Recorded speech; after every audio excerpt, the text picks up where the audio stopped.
श्री स्वामी समर्थ. स्वामी समर्थांची एक प्रसिद्ध कथा.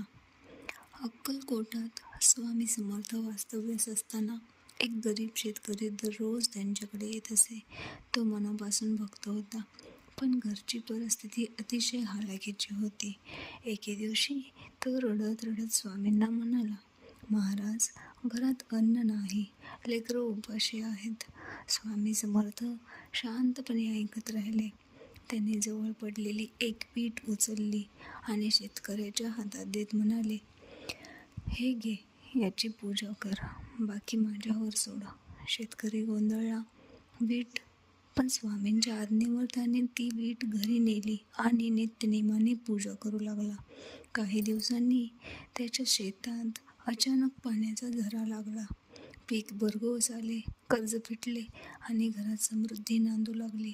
एके दिवशी तो कृतज्ञतेने स्वामींना भेटायला आला आणि म्हणाला, महाराज, ते वीट चमत्कारी ठरले.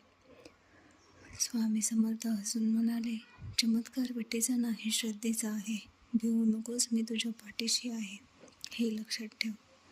या कथेवरून हेच कळते की ही कथा आपल्याला शिकवते की स्वामी समर्थांची कृपा वस्तूंमध्ये नाही, तर श्रद्धा, संयम आणि पूर्ण समर्पणात आहे. श्री स्वामी समर्थ.